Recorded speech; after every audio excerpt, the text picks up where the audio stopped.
અમરેલી જિલ્લા પોલીસ તથા અમરેલી જિલ્લા મહેસૂલ વિભાગના સંયુક્ત પ્રયત્નથી આપ સૌ જાણો છો, ભૂતકાળમાં પણ લેન્ડ ગ્રેબિંગના કેસીસ હોય, વ્યાજખોરીના કેસીસ હોય. આપણે ધારીના જર ગામે, અમરેલી તાલુકાના લાપાવદર ગામે, વડિયા પોલીસ સ્ટેશન હદ વિસ્તારના ગામે આશરે 35 વીઘા જેવી અલગ અલગ કિસ્સામાં જમીન પરત અપાવેલી છે. અને આવું જ એક જિલ્લા પોલીસ અને જિલ્લાના અન્ય વહીવટીતંત્રનું સહકારનું એક ઉત્તમ ઉદાહરણ વંડા પોલીસ સ્ટેશને પૂરું પાડેલું છે.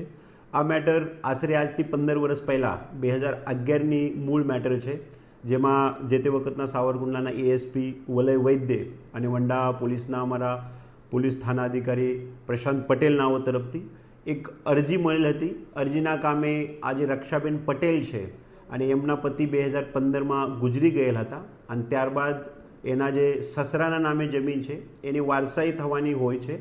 એ વારસાઈમાં આ સસરાએ જે તે વખતે સરકારી નોકર હતા એને આ રક્ષાબેનના પતિ નલિનભાઈનું વારસાઈમાંથી નામ કાઢી મૂક્યો હતો અને એ બેન ત્યારથી જ આ સસરાના પાછળ કહીને કે મારા પતિનું નામ આમાં નથી અને એના લીધે મારા બાળકનું નામ પણ આમાં આવશે નહીં અને અમોને જમીનના વારસાઈમાં નુકસાન જશે તેમ અજીજી કરતા હતા. પરંતુ જે તે વખતે એના સસરા રણછોડભાઈ પટેલે પણ આમાં જાણી જોઈને પૂરતું ધ્યાન આપ્યું નહીં અને એટલે એ બેને આજ દિન સુધી અલગ અલગ જગ્યાએ આ ફરિયાદ લઈને ગયા હતા. અને આમાં વંડા પોલીસે એએસપી સાવરકુંડલાએ બહુ સારી રીતે કેસ સમજી આ કેસના જે કાગળો છે મહેસૂલ વિભાગથી, કૃષિ વિભાગથી મેળવીને આ કેસના કામે જે નલિનની બદલે લલિત આમ લખીને વારસાઈ કરાવેલ હતી.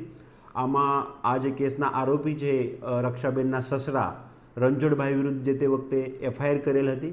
એફઆઈઆરના કામે જરૂરી પૂરતા પુરાવા મેળવ્યા હતા અને આ પુરાવા બાદ કેસ પણ ચાલી ગયો હતો. ત્યારબાદ આ જ કેસના કામે આજે ખોટી વારસાઈ થયેલ છે તે બાબતે મહેરબાન માનનીય જિલ્લા કલેક્ટર સાહેબશ્રીને રિપોર્ટ કરીને આ બેનને જે વારસાઈનો પ્રશ્ન છે તે નિકાલ કરવા માટે જિલ્લા પોલીસે એક ભલામણ પણ કરી હતી અને એના ભાગરૂપે 2 દિવસ પહેલાં માનનીય કલેક્ટર સાહેબે આ જે હુકુમ વારસાઈ હતો આમાં સુધારો કરીને આ બેનની જે હિસ્સાની 11 વીઘા જમીન હતી આમાં આ બેનના જે બાબો છે એમને હિસ્સો આપી એના વારસાઈ પણ કરાવી દીધી છે. હું ફરીથી અમરેલી જિલ્લાના પોલીસ અને પ્રજા વચ્ચે અને અન્ય મહેસૂલ વિભાગ છે, અન્ય વિભાગ છે, સૌને આ સહકારના ભાગરૂપે આ જે ફરિયાદી બેન છે એમને જે ન્યાય મળવા માટે પ્રયત્ન કરેલા છે તે માટે બિરદાવું છું. ભવિષ્યમાં પણ આ પ્રકારના કોઈ પણ કેસમાં વ્યાજખોરીના કેસ છે, જમીન વારસાઈના કેસ છે, છેતરપિંડીના કેસ છે, તે બાબતે કોઈ પણ ફરિયાદ હોય જિલ્લા પોલીસ બહુ સંવેદનશીલતાથી આઉટ ઓફ ધ વે જઈને આ જે ભોગ બનનાર છે એને મદદરૂપ થવા માટે જિલ્લાના સમગ્ર તંત્ર કાર્યરત છે અને અમરેલી પોલીસ એ જ રીતે ભવિષ્યમાં પણ કામ કરશે. નમસ્કાર, મારું નામ રક્ષા નલિનભાઈ પટેલ છે. હું આજે દિલથી એક વાત કહેવા માગું છું. ઘણા લાંબા સમયથી એટલે કે લગભગ 10 વર્ષથી મારા પરિવારની જમીન અને વારસાઈનો પ્રશ્ન ચાલી રહ્યો હતો. મારા પતિનું નામ નલિનભાઈ છે, જેનું નામ વારસાઈમાંથી દૂર રાખવામાં આવ્યું હતું, જેના લીધે મને અને મારા દીકરાને ઘણી તકલીફનો સામનો કરવો પડ્યો હતો. એક મહિલા તરીકે ઘણી જગ્યાએ દોડધામ કરી પણ મને યોગ્ય માર્ગદર્શન અને ન્યાય મળતો જ નહોતો. પરંતુ એવામાં અમરેલી ડિસ્ટ્રિક્ટ પોલીસ તથા વંડા પોલીસ સ્ટેશનના પોલીસ અધિકારીઓ અને સ્ટાફે મારી વાતને ગંભીરતાથી સાંભળી અને હિંમત આપી અને કાયદેસર રીતે જરૂરી મદદ અને માર્ગદર્શન પૂરું પાડ્યું. એમના સહકાર અને નિષ્પક્ષ કામગીરીના કારણે આખરે માનીને કલેક્ટર સાહેબે હુકમ કરવામાં આવ્યો કે મારા તેમજ મારા દીકરાના નામ વારસાઈમાં દાખલ કરવામાં આવે. આ નિર્ણય અમારા માટે માત્ર કાગળ ઉપરનો હુકમ નથી, પરંતુ ન્યાય અને વિશ્વાસની સાચી જીત છે.